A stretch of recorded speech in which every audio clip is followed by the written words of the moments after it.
ಕ್ರಿಸ್ತನಲ್ಲಿ ಪ್ರೀತಿಯುಳ್ಳ ದೇವ ಜನರೇ, ಶ್ರಮದಿನದ ಧ್ಯಾನಗಳಿಗೆ ನಿಮ್ಮೆಲ್ಲರನ್ನೂ ಕೂಡ ಸ್ವಾಗತಿಸುವವನಾಗಿದ್ದೇನೆ. ಈ ದಿವಸಕ್ಕೆ ನೇಮಕವಾಗಿರುವಂಥ ದೇವರ ವಾಕ್ಯ ಲೂಕನು ಬರೆದ ಸುವಾರ್ತೆಯಲ್ಲಿ 22ನೇ ಅಧ್ಯಾಯ 19 ಮತ್ತು 20ನೇ ವಚನವನ್ನು ಓದಿ ಕೇಳುವ. ಲೂಕನು ಬರೆದ ಸುವಾರ್ತೆ 22ನೇ ಅಧ್ಯಾಯ 19 ಮತ್ತು 20ನೇ ವಚನ. ಬಳಿಕ ಆತನು ರೊಟ್ಟಿಯನ್ನು ತೆಗೆದುಕೊಂಡು ಸ್ತೋತ್ರ ಮಾಡಿ ಮುರಿದು ಅವರಿಗೆ ಕೊಟ್ಟು, ಇದು ನಿಮಗೋಸ್ಕರ ಕೊಟ್ಟಿರುವ ನನ್ನ ದೇಹ, ನನ್ನನ್ನು ನೆನೆಸಿಕೊಳ್ಳುವುದಕ್ಕೋಸ್ಕರ ಹೀಗೆ ಮಾಡಿರಿ ಅಂದನು. ಊಟವಾದ ಮೇಲೆ ಆತನು ಅದೇ ರೀತಿಯಾಗಿ ಪಾತ್ರೆಯನ್ನು ತೆಗೆದುಕೊಂಡು, ಈ ಪಾತ್ರೆಯು ನಿಮಗೋಸ್ಕರ ಸುರಿಸಲ್ಪಡುವ ನನ್ನ ರಕ್ತದಿಂದ ಸ್ಥಾಪಿತವಾಗುವ ಹೊಸ ಒಡಂಬಡಿಕೆಯನ್ನು ಸೂಚಿಸುತ್ತದೆ ಅಂದನು ಎಂಬುವುದೇ. ಕ್ರಿಸ್ತನಲ್ಲಿ ಪ್ರೀತಿ ಉಳ್ಳವರೇ, ಶ್ರಮದಿನದ ಸಮಯದಲ್ಲಿ ಈ ವಾಕ್ಯಭಾಗ ಬಹಳ ಪ್ರಾಮುಖ್ಯವನ್ನು ವಹಿಸಿಕೊಳ್ತದೆ.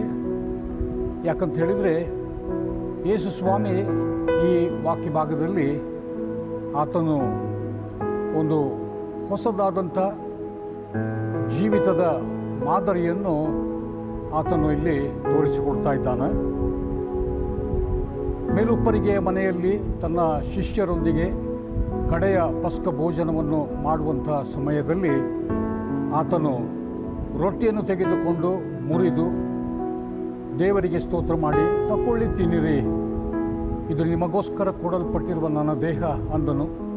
ಅದೇ ಸಮಯದಲ್ಲಿ ಪಾತ್ರೆಯನ್ನು ತೆಗೆದುಕೊಂಡು, ತಕೊಂಡು ಕುಡಿಯಿರಿ, ಇದು ನಿಮಗೋಸ್ಕರ ಸುರಿಸಲ್ಪಟ್ಟ ನನ್ನ ರಕ್ತ ಎಂಬುದಾಗಿ ಹೇಳಿದ ಮಾತನ್ನು ನಾವಿಲ್ಲಿ ಗಮನಿಸಬಹುದು. ಯೇಸು ಸ್ವಾಮಿ ಈ ರೀತಿಯಾಗಿ ಮುಂಬರುವಂಥ ತನ್ನ ತ್ಯಾಗದ ಕುರಿತಾಗಿ ಆತನು ಈ ಸಂದೇಶದ ಮೂಲಕ ತಿಳಿಯಪಡಿಸುವಂಥದ್ದನ್ನು ನಾವಿಲ್ಲಿ ಗಮನಿಸ್ತೇವೆ. ಯೇಸು ಸ್ವಾಮಿ ಇಲ್ಲಿ ಪ್ರಾಮುಖ್ಯವಾಗಿ ಕೊಡುವಂಥ ವಿಷಯದಲ್ಲಿ ಆತನು ಮಾತಾಡುವಂಥವನಾಗಿದ್ದಾನೆ. ಪ್ರಪಂಚದ ಜನರು ಸ್ವಾಭಾವಿಕವಾಗಿಯೇ ಸಹಜವಾಗಿಯೇ ನಾವು ಗಮನಿಸುವಂಥದ್ದು, ತೆಗೆದುಕೊಳ್ಳುವಂಥದ್ರಲ್ಲಿ ಹೆಚ್ಚಿನ ಆದ್ಯತೆಯನ್ನು ಕೊಡುವಂಥವರಾಗಿದ್ದಾರೆ.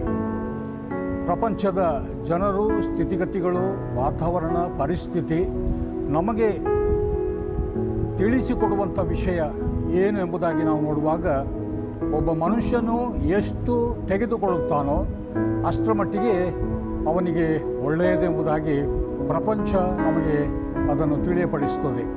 ಆದರೆ ಯೇಸು ಸ್ವಾಮಿ ಇಲ್ಲಿ ಹೇಳುವಂಥ ಮಾತು ಅದು ಅಂದಿನ ಜನರಿಗೆ ಮಾತ್ರವಲ್ಲ, ಇಂದಿನ ಜನಕ್ಕೂ ಕೂಡ ಹಾಗೂ ಮುಂದೆ ಬರುವಂಥ ಎಲ್ಲ ಜನರಿಗೆ ಈ ಸಂದೇಶ ಅದು ಬಹಳ ಅತ್ಯಂತ ಆಶ್ಚರ್ಯಕರವಾಗಿ ಕಂಡುಬರುತ್ತದೆ. ಈ ಸಂದೇಶ ನಿಜವಾಗಿಯೂ ಕೂಡ ಪ್ರಾಯೋಗಿಕವೋ, ಇದನ್ನು ನಿಜವಾಗಿಯೂ ಕೂಡ ನಮ್ಮ ಜೀವನದಲ್ಲಿ ಅನ್ವಯಿಸಿಕೊಳ್ಳಲಿಕ್ಕೆ ಸಾಧ್ಯವೋ ಎಂಬುದಾಗಿ ನಾವು ನೋಡುವಾಗ, ಯೇಸು ಸ್ವಾಮಿ ಒಬ್ಬ ಅತ್ಯಂತ ಶ್ರೇಷ್ಠ ಬೋಧಕನಾಗಿ ಆತನು ಕೇವಲ ಮಾತಾಡಿದ್ದು ಮಾತ್ರವಲ್ಲ, ಆತನು ಏನನ್ನು ಮಾತಾಡುತ್ತಾನೋ ಅದನ್ನು ಕ್ರಿಯೆ ರೂಪದಲ್ಲಿ ಅದನ್ನು ತಂದು ತೋರಿಸಿಕೊಡುವಂಥ ಒಬ್ಬ ಅದ್ಭುತ ಬೋಧಕನು ಆತನಾಗಿದ್ದನು. ಆದುದರಿಂದಲೇ ಯೇಸು ಸ್ವಾಮಿ ಇಲ್ಲಿ ಮನುಷ್ಯರಾದಂಥ ನಮಗೆ ತಿಳಿಯಪಡಿಸುವುದೇನಂತ ಹೇಳಿದರೆ, ನಿಮ್ಮ ಜೀವನದಲ್ಲಿ ನೀವು ಆಶೀರ್ವಾದ ಪ್ರದಾಯಕವಾಗಿ ಇರಬೇಕಾದರೆ ನೀವು ತೆಗೆದುಕೊಳ್ಳುವಂಥದ್ದಕ್ಕೆ ಪ್ರಾಧಾನ್ಯತೆಯನ್ನು ಕೊಡಬೇಡಿ, ಬದಲಾಗಿ ಕೊಡುವುದಕ್ಕೆ ಪ್ರಾಧಾನ್ಯತೆಯನ್ನು ಕೊಡಿರಿ ಎಂಬುದಾಗಿ ಯೇಸು ಸ್ವಾಮಿ ಈ ವಾಕ್ಯದಲ್ಲಿ ನಮಗೆ ತಿಳಿಯಪಡಿಸುವಂಥವನಾಗಿದ್ದಾನೆ. ಯೇಸು ಹಾಗಾಗಿ ಹೇಳುವಂಥದ್ದು, ತಕೊಂಡು ತಿನ್ನಿರಿ, ಇದು ನಿಮಗೋಸ್ಕರ ಮುರಿಯಲ್ಪಟ್ಟಿರುವಂಥ ನನ್ನ ದೇಹ, ತಕೊಂಡು ಕುಡಿಯಿರಿ, ಇದು ನಿಮಗೋಸ್ಕರ ಸುರಿಸಲ್ಪಟ್ಟ ನನ್ನ ರಕ್ತ ಎಂಬುದಾಗಿ ಯೇಸು ಸ್ವಾಮಿ ಇಲ್ಲಿ ಹೇಳುವಾಗ, ನಾವು ಮುರಿಯಲ್ಪಟ್ಟಂಥ ಹಾಗೂ ಸುರಿಸಲ್ಪಟ್ಟಂಥ ಚಿತ್ರವನ್ನು ನಾವು ನೋಡ್ತೇವೆ. ರೊಟ್ಟಿಯು ಮುರಿಯಲ್ಪಟ್ಟಾಗ ಲೋಕದ ದೃಷ್ಟಿಯಲ್ಲಿ ನಾವು ಗಮನಿಸುವುದಾಗಿದ್ದರೆ ಅಲ್ಲಿ ಸೋಲಿನ ಸಂಕೇತ ಎಂಬುದಾಗಿ ನಾವು ಕಾಣುತ್ತೇವೆ. ಮುರಿಯಲ್ಪಟ್ಟ ರೊಟ್ಟಿ ಅದು ಸೋಲಿನ ಸಂಕೇತ ಎಂಬುದಾಗಿ ನಾವು ಕಾಣುತ್ತೇವೆ. ಆದರೆ ದೇವರ ದೃಷ್ಟಿಯಲ್ಲಿ ಮುರಿಯಲ್ಪಟ್ಟಂಥ ರೊಟ್ಟಿ ಅದು ಬದುಕನ್ನು ಜೋಡಿಸುವಂಥ ರೊಟ್ಟಿಯಾಗಿತ್ತು. ಹುರಿಯಲ್ಪಟ್ಟ ರೊಟ್ಟಿ ಅದು ಮನುಷ್ಯರ ಬದುಕನ್ನು ಕಟ್ಟುವಂಥ, ರೂಪಿಸುವಂಥ, ಹೊಸದು ಮಾಡುವಂಥ ದಿವ್ಯ ಶಕ್ತಿ ಅದರಲ್ಲಿ ಇತ್ತು.